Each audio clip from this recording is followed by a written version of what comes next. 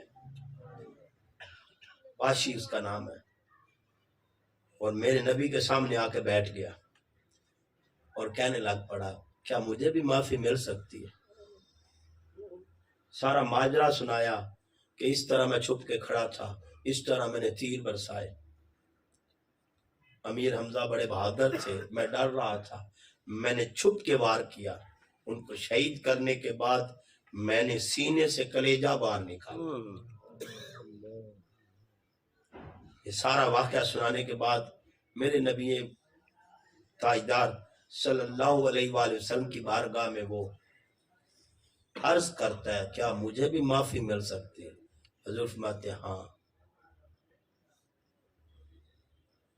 تو اللہ کی وحدانیت کا اقرار کر کہ اللہ کے سوا کوئی معبود نہیں اور محمد اللہ کے سچے رسول ہیں، اس بات کی گواہی دے۔ حضرت واشی نے کلمہ شہادت پڑھا، گواہی دی اللہ کی وحدہ لا شریک ہونے کی، اور تاجدار رحمت کے رسالت کی گواہی دی۔ تو حضور فرماتے ہیں تو جنتی ہے، تو جنتی ہے، تو جنتی ہے۔ ایک دفعہ نہیں کہا، 2 دفعہ نہیں کہا، بلکہ 3 بار دہرایا، تو جنتی ہے، تو جنتی ہے، تو جنتی ہے۔ اب ہے تو چچا کا قاتل، ہے تو وہ جس نے چچا کے کلیجے کو باہر نکالا، اور حضور سید عالم صلی اللہ علیہ وآلہ وسلم ارشاد فرماتے جا تو جنتی ہے، تو آ گیا میں نے تجھے معاف کر دیا، اب اختیارات میرے ہاتھ میں ہیں، میں نہیں دیکھوں گا تو نے میرے چچا کو قتل کیا۔ اے واشی بس ایک کام کرنا، کبھی میرے سامنے نہ آنا، تجھے دیکھ کے مجھے چچا یاد آ جاتا، میرے سامنے نہ آنا، لیکن سن لے یہ درگاہ مصطفیٰ ہے، یہ باب مصطفیٰ ہے، یہ در مصطفیٰ ہے. یہاں جتنا بڑا ظالم آ جائے، ظلم کی انتہا کر دے، ہم تو وہی ہیں جو معافیاں عطا کرنے والے. تاجدار ختم نبوت زندہ باد زندہ باد تاجدار ختم نبوت زندہ باد زندہ باد تاجدار ختم نبوت زندہ باد زندہ اور عزیزان محتشم، ہونا تو یہ چاہیے اٹھا دیتے، دھکے دیتے، دھدکار دیتے کہ نہیں. قرآن لفظوں میں آیا، اور ان لفظوں کو اگر پریکٹیکل انداز میں دیکھنا ہے، ایک شکل انسانی میں دیکھنا ہے، ایک صورت میں دیکھنا ہے، تو صورت کا نام تاجدار رحمت ہے. قرآن بتاتا ہے والعافین عن الناس، لوگوں کو معاف کرو. اب قرآن نے معافی نہیں دینی، اب بولتے ہوئے قرآن نے معاف کر کے بتا دیا کہ معافی دی کیسے جاتی ہے. والعافین عن الناس، یا تجھے جنتی ہے، تو جنتی ہے، تو جنتی ہے. او عزیزان محتشم، آج میں اور آپ اپنے مزاج میں دیکھیں، کیا ہم ایسے گوارا کریں گے؟ ہم تو اس کو بزدل کہتے ہیں، ہم تو اس کو غیرت مند ہی نہیں سمجھتے، جو اپنے باپ کے قاتل کو شربت پلاتا پھرے، جو اپنے چچا کے قاتل کو شربت پلائے، اس سے پیار کرے، اس کے ساتھ نرمی کرے، اسے اپنے ڈیرے میں ہی جگہ دے دے، اپنے گھر میں بٹھا دے، تو ہم تو اسے غیرت مند نہیں سمجھتے. لیکن قرآن کہہ رہا ہے اصلی غیرت مند ہے ہی وہ جو ہر حال میں لوگوں کو معافی دیتا رہتا ہے. آؤ صاحب، حضرت ابو ہریرہ رضی اللہ تعالیٰ عنہ آپ فرماتے ہیں کہ ایک شخص حضور کی بارگاہ میں آ گیا اور عرض کرنے لگ پڑا کہ آقا جی صلی اللہ علیہ وآلہ وسلم، ان لی قرابتن اصلہم ویقطعونی، کہ یا رسول اللہ صلی اللہ علیہ وآلہ وسلم، میرے بعض رشتہ دار ایسے ہیں جو میرے سے قطع تعلق ہوتے ہیں، منہ موڑ لیتے ہیں، منہ موڑتے ہیں، میں منہ موڑتا نہیں، میں ان سے منہ جوڑتا ہوں.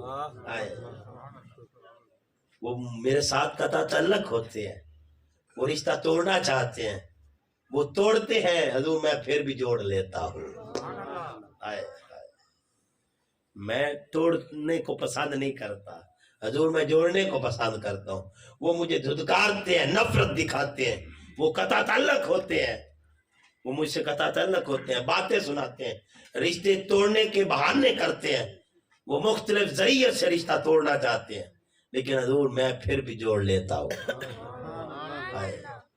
یہ پہلی بات کی. پھر کہا وَأُحْسِنُ